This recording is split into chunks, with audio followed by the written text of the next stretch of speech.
It's midnight and you're tuning into Nightline with me, Nurin. Razmyn. The top stories. 2 Malaysians detained at the Guantanamo Bay repatriated. And 12 UMT students remanded over repeated assault.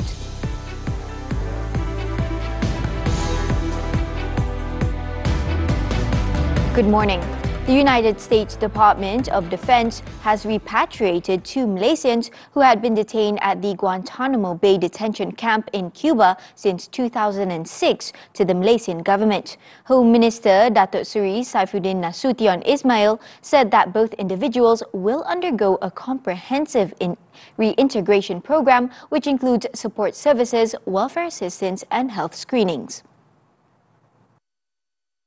In a statement on Wednesday, Saifuddin said that the government has accepted the return of 48-year-old Muhammad Farid Amin and 47-year-old Muhammad Nazir Lep on humanitarian grounds and principles of universal justice. He also thanked the relevant agencies involved in facilitating the handover process.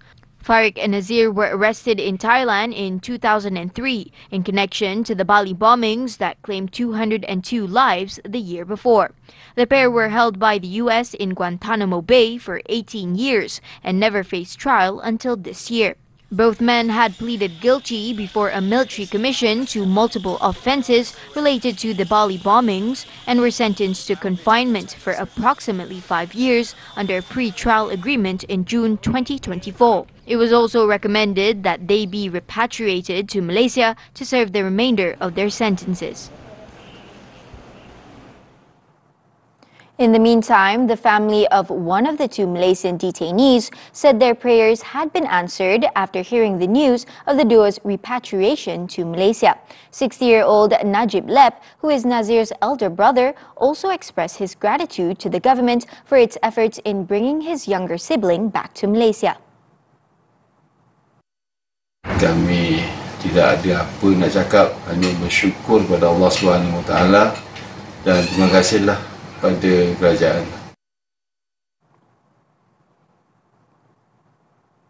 Now, Malaysia is well positioned to emerge as a leader in the field of cybersecurity and is set to make a significant impact during its tenure as ASEAN chair. Prime Minister Datuk Seri Anwar Ibrahim on Wednesday said the government will also ensure the continued alignment of the academic sector with the industry needs to prevent the country from facing a shortage of experts in the field. In a post on his Facebook account after chairing the second National Cybersecurity Committee meeting for 2024, Anwar said the committee fully supported the efforts of the National Cybersecurity Agency (NACSA) to lead initiatives aimed at strengthening the nation's cybersecurity, particularly in safeguarding the National Critical Information Infrastructure (NCII). He added, in line with Malaysia's ASEAN chairmanship in 2025, he had been briefed on the organisation of the Cyber Defence and Security Exhibition and Conference SIDES 2025 and the preparation of the new Malaysia Cybersecurity Strategy 2025 to 2030 designed to enhance the country's cybersecurity strategies and initiatives. Anwar also pointed out that while the country had no shortage of experts in the cybersecurity field, it must ensure seamless collaboration between the academic sector, industry demands, and the priority of maintaining a robust national cybersecurity ecosystem. In a separate post on his Facebook account, Anwar said that the proposed National Environmental, Social and Governance (ESG) Strategic Plan was agreed upon at the National Sustainable Development Goals (SDG) Council meeting 2024. The Prime Minister added that the plan was formulated in the government's efforts to bring Malaysian business entities in phases towards ESG compliance and reporting, and even to a level beyond compliance, thus creating a competitive advantage and sustainable development for the country. Anwar stated that the Council was also informed of Malaysia's encouraging progress, with a projected achievement of 43% of the SDG targets by 2030. This also exceeds the global average achievement projection of 17%.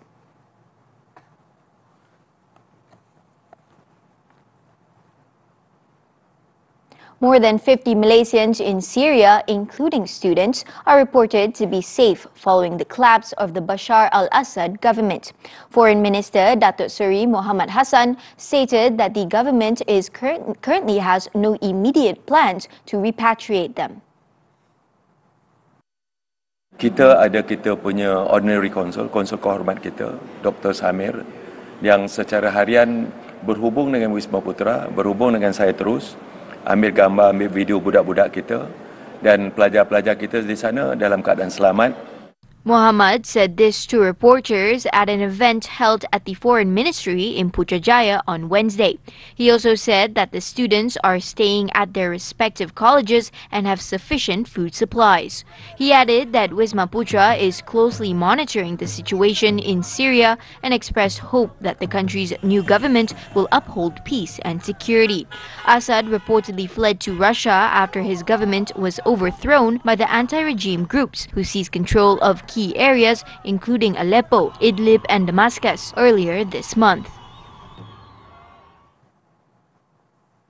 The Police Internal Security and Public Order Department's crackdown on smuggling this year has netted nearly 1 billion ringgit in seizures. Inspector General of Police Tan Sri Razmyn Hussein said these included seizures from wildlife trafficking cases. Dimulai dengan cawangan perisikan siasatan khas ataupun Wildlife Crime Bureau WCB telah berjaya menyelesaikan 136 kes dengan 387 orang tangkapan dan nilai rampasan berjumlah lebih RM434 juta. Ia merupakan kejayaan yang dilakarkan melalui op bersepadu khazanah, op tiris, op kontraben, op e-waste dan banyak lagi.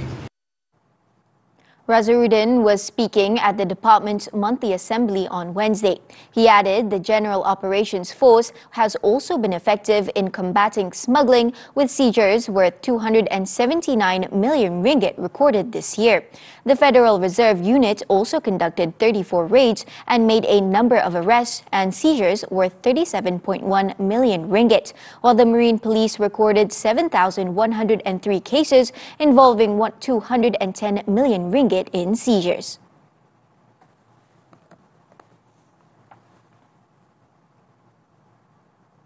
Twelve University Malaysia Terengganu UMT students have been remanded for 4 days until this Saturday for allegedly assaulting a fellow student repeatedly, causing the victim to sustain severe injuries.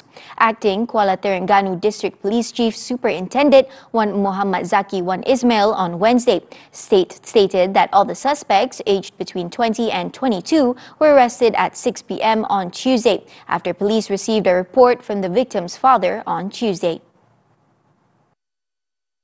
It was alleged that the incident occurred last Sunday at UMT's Male Student Residential College between 1 a.m. and 5 a.m. The victim, a 20-year-old accounting student from Malacca, was allegedly assaulted repeatedly, choked, kicked, punched and beaten with blunt objects. His parents, who arrived in Kuala Nurus on Monday after being informed about the incident, took the victim to the emergency unit at the Sultanah Nur Zahira Hospital, where he was admitted for treatment. Police said that based on initial investigations, the victim sustained bruises and internal injuries on various parts of his body as a result of the brutal assault. The case is being investigated under the Penal Code for rioting with offensive weapons. Meanwhile, UMT's Corporate Communications Office issued a statement confirming the incident, adding that the university views the case seriously and will fully cooperate with the police in their investigation. At the same time, the university is conducting an internal probe into the matter and emphasized its commitment to ensuring the safety and well-being of its students. The driver of a sports utility vehicle (SUV) that caught fire on the Setiawangsa Pantai Expressway (SPE) has been charged at the Kuala Lumpur Magistrates Court over a hit-and-run incident that left a motorcyclist seriously injured. 34-year-old Sumkai Fe, however, pleaded not guilty before Magistrate Hanifa Arifin to the charges brought against him. A businessman, was accused of driving recklessly, causing a collision that severely injured Muhammad Nur Faiz Saini alias Usaini, aged 34. He was also charged with failing to stop his vehicle when the collision occurred. Both offences were allegedly committed at about 12:35 p.m. on the expressway on December 15th. The court set bail at 6,000 ringgit with one surety for both charges and fixed February 24th next year for case mention. Previously, a dashcam footage capturing the hit-and-run incident, as well as videos showing the SUV engulfed in flames near the Wangsa Maju Toll Plaza, went viral on social media. University Malaya has confirmed receiving a report about a professor who allegedly shared his nude photographs with several students. In a statement on Wednesday, the university informed that the matter has been referred to the authorities for investigation. According to it is currently unable to provide further comments on the matter.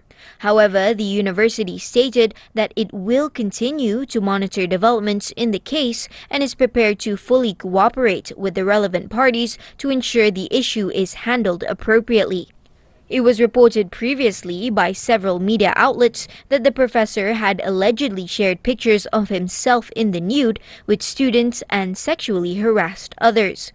Following this, the Academic Staff Association urged the university to conduct an immediate internal investigation into the allegations, emphasizing that the inquiry must be thorough and transparent to protect students and the campus community. The phenomenon of sharenting, where parents unknowingly expose their children's personal information and content online, is becoming increasingly serious. The digital footprint created without the children's consent not only exposes them to online threats, but also to bullying, emotional distress, and potential impacts on their future education and employment opportunities. According to the Communications and Multimedia Content Forum of Malaysia, CMCF, while sharing milestones is a common practice, parents need to be aware of the unintended consequences such as online exploitation and long-term reputational damage. Its chairman, Rafiq Razali, pointed out that oversharing, even with good intentions, may unintentionally compromise children's safety, privacy, and emotional well-being. Therefore, it is important to take a moment to think carefully before posting online, as content shared on the internet can remain indefinitely. Parents and guardians have a fundamental responsibility to ensure their children's security and rights are protected. While Malaysia currently lacks specific laws addressing sharenting, the Communications and Multimedia Code emphasizes the need to safeguard children's dignity, privacy, and emotional well-being. Jenayah yang dah mula berhijrah ke online, termasuk dalam media sosial, semakin menjadi-jadi. Boleh ditahan, boleh ditangkap oleh pihak polis. Persundalan tak dibenarkan. Bahan pornografi macam ni tak dibenarkan. Marilah bersama saya, Fahmi Fadil, komunikasi dalam podcast edisi khas Buletin TV3 jam 10 pagi 21 Disember di YouTube dan Facebook Buletin TV3. Kita jumpa nanti.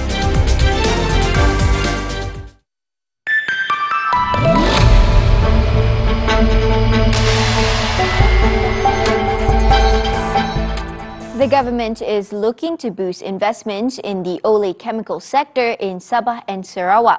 Plantation and Commodities Minister Datuk Seri Johari Abdul Ghani said the two states hold immense potential with more than 3.1 million hectares of palm oil plantations. Johari said Sabah and Sarawak currently host facilities for crude palm oil processing, refining and palm kernel production. However, there are no oleochemical plants in either state. So oleochemical ni dia banyak center di peninsula. So I invite them to look at Sabah and Sarawak.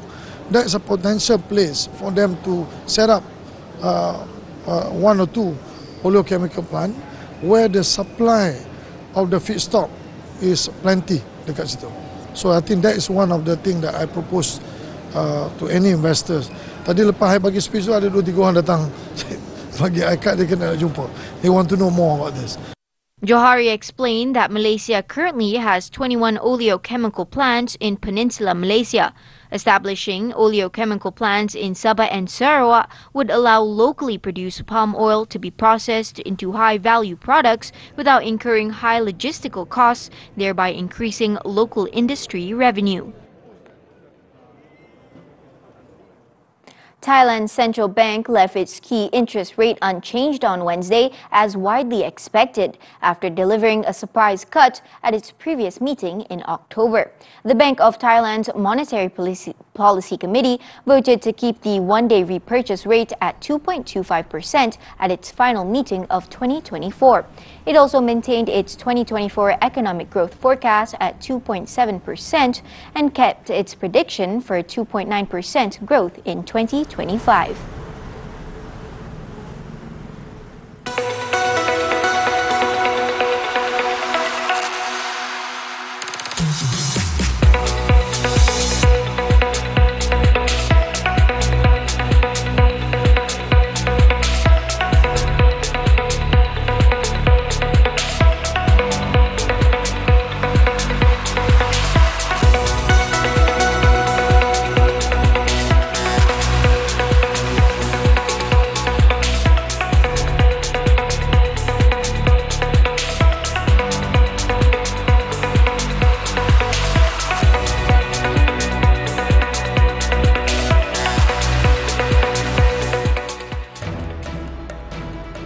Kedah escapes with narrow win. Sports after this breather.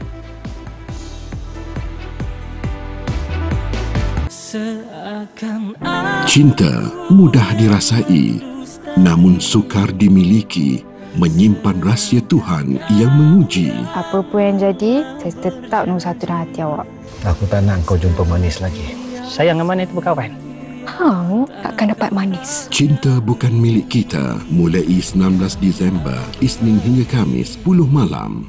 Terbaru di Samarinda TV3 dan stream juga melalui Tonton.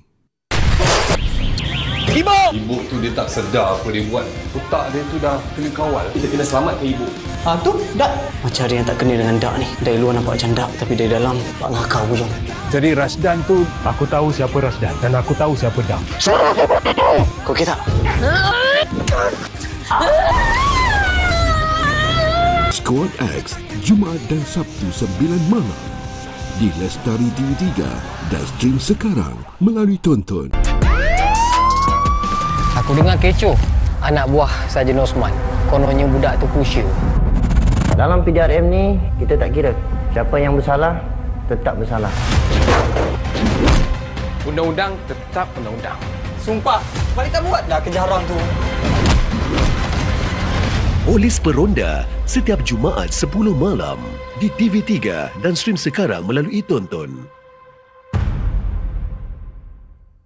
Sayang, nampak jam saya tak? Alah, awak yang tak kemas betul-betul. Semaklah, serabut tau. Hidup ini keras. Kita patut bertolak ansur dengan pasangan kita. Kita kena ambil berat, ambil peduli dan saling berkongsi kesenangan dan kepayahan kerana ia adalah penghubung kasih sayang.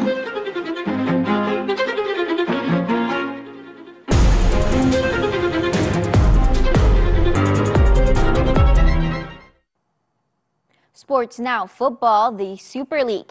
2 matches were played on Wednesday night. PDRM FC were dominant against Kelantan Darul Naim FC, thrashing them 5-0, while Kedah Darul Aman FC, on the other hand, escaped with a narrow 1-0 win over Penang FC at the Darul Aman Stadium. The hosts opened the scoring early on in the 10th minute after Shukrop Nurulev stayed composed to beat the Penang's defenders before slotting the ball into the net. That went on to be the only goal of the game as the visitors' attacks were toothless, managing only 2 shots on target from 18 total shots. With the result, Victor Andrag's side climbed to 9th in the league with 17 points. At the Selayang Municipal Council Stadium, Fe Olosogun's stunning first-half hat-trick powered PDRM FC to a commanding 5-0 victory over Kelantan Darul Naim FC. The hosts wasted no time asserting their dominance, with the Lusugun opening the scoring in just 5 minutes in, unleashing a thunderous strike from outside the box. The 33-year-old Nigerian then scored his second in the 32nd minute before he completed his hat trick 7 minutes later, sending PDRM into halftime with a comfortable 3-0 lead. The home side maintained their relentless pressure in the second half, and Muhammad Sharil Fikri Muhammad Fauzi added to the scoreline with a well-taken brace, netting in the 66th and 71st minutes, sealing an emphatic victory for the hosts. The win saw PDRM climb to the 5th place with 21 points, 4 behind 4th place Terengganu FC. Still on football, Real Madrid forward Vinicius Jr. won the FIFA Best Men's Player of the Year award at a ceremony in Doha on Tuesday, while Barcelona midfielder Tanah picked up the women's prize for the second time. The award comes 2 months after 24-year-old Vinicius was second in the Ballon d'Or, with Real Madrid electing to snub the ceremony when they found out beforehand that Manchester City midfielder Rodri was set to win the trophy.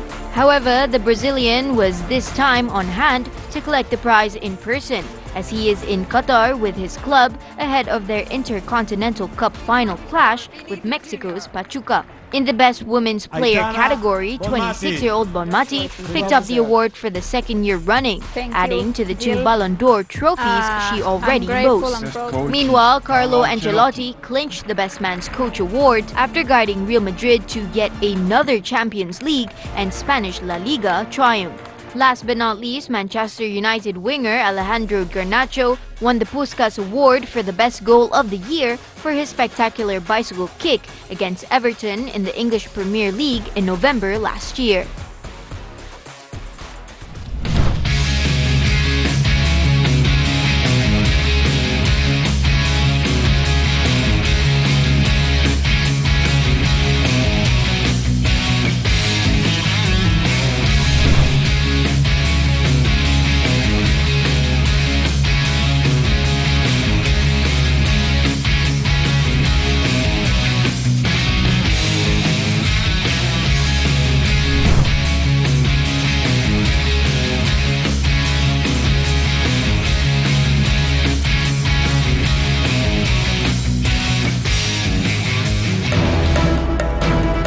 New Delhi's air quality worsens. The details when Nightline returns.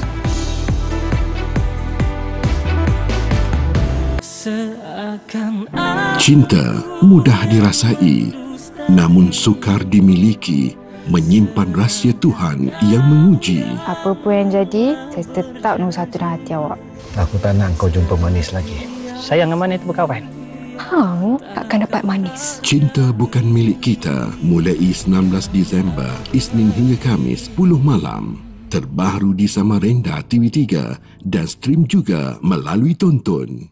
Ait kahwin dengan kau untuk rampas harta kau. Abang betul-betul sayangkan dia. Payah sentuh aku. Manusia munafik macam kau ni tak layak sentuh aku. Panak you terus pikat dia. Bangsa dah nak makan umpan. Yang penting Anggun akan jadi milik kita. Aku akan filekan penjaraan kita. Syah, janganlah macam ni, Syah. Dah sampai masanya kita bagi tahu dia. Dah fikir masak-masak? Dia Kashrani setiap Isnin hingga Jumaat 7 malam di Akasia TV3. Kucing anda ada personality superstar? Inilah masa si comel sertai pertandingan Cat Fashion Week. Hantar video 1 minit paling bergaya. Email ke contest@tv3.com.my atau muat naik ke media sosial sebelum 31 Disember. Jangan lupa hashtag kucing terpilih bakal melangkah ke pusingan seterusnya dengan hadiah menarik. Info lanjut di TV3 Malaysia. Jadikan si bulus anda super meow terfamous. Tak suka, selalu bergaduh.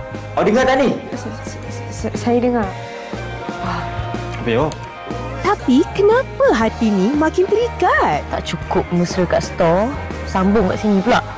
Jason tu bosan awak ke? Korang buat apa? Saksikan drama bersiri vertikal pertama TV3, Benci Jadi Cinta. Setiap hari 12 tengah hari. Terbaru di TikTok Drama Sangat. Lebih drama, lebih feel. Onto the foreign front, South Korea's impeached president Yoon Suk-yeol failed to appear before the country's corruption watchdog on Wednesday after he was summoned for questioning over his bid to impose martial law. Investigators from the Corruption Investigation Office, CIO, had summoned Yoon to their facility in Seoul at 10 a.m. local time for questioning over charges of insurrection and abuse of power. A CIO statement said Yoon's no-show on Wednesday will now be considered as a failure to comply with the first summons. Investigators also said they were considering dispatching a second summons. However, CIO Chief Oh Dong-woon told Parliament on Tuesday they were also reviewing whether to issue an arrest warrant. Meanwhile, the court has ordered Yoon to submit the martial law decree he issued 2 weeks ago, as well as the records of cabinet meetings held directly before and after the announcement. The judges have about 6 months to decide Yoon's case, and a preliminary hearing has been set for December 27th. Over in India, New Delhi's pollution has once again soared to hazardous levels on Wednesday, leaving experts to warn that the toxic air is expected to have a bigger impact on public health. Local residents complained about facing breathing problems as well as itching in their eyes and throats as the air quality worsened over 35 times the safe limit by the World Health Organization (WHO). Authorities are now urging people, especially children and the elderly, to stay indoors and wear masks, while IQ Air warned that alarming air pollution levels pose a public health pandemic that requires more than just short-term measures. Rescuers in Vanuatu on Wednesday were racing to locate survivors from a powerful earthquake that has killed over a dozen people in the Pacific island nation. The 7.3 magnitude earthquake that struck Port Vila on Tuesday killed at least 14 people and injured 200 others. 6 victims died as a result of a landslide, while 4 others had been in a collapsed building at the time of the quake.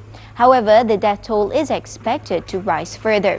A 7-day state of emergency has now been declared to limit the public's movement while rescue operations are underway.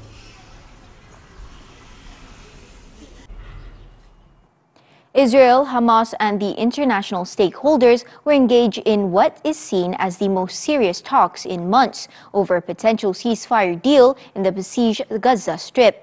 Hamas said in an official statement on Tuesday that in light of positive talks held in Doha with mediation from Qatar and Egypt, reaching a ceasefire and prisoner exchange agreement is possible if the occupation stops imposing new conditions. Sources quoted in Israeli media have also been expressing increasing optimism in recent days that the strongest diplomatic push for a ceasefire deal since August could yield results. However, the optimism is still cautious because the two been in this situation before, and the efforts were scuttled at the last minute because of new conditions and different considerations.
And that concludes Nightline this time around. Before we leave, let's take a look as Macau stage a stunning aerial lion dance to mark the 25th anniversary of return to China. With that, I'm Nurin Razmyn. Thank you for watching and stay safe.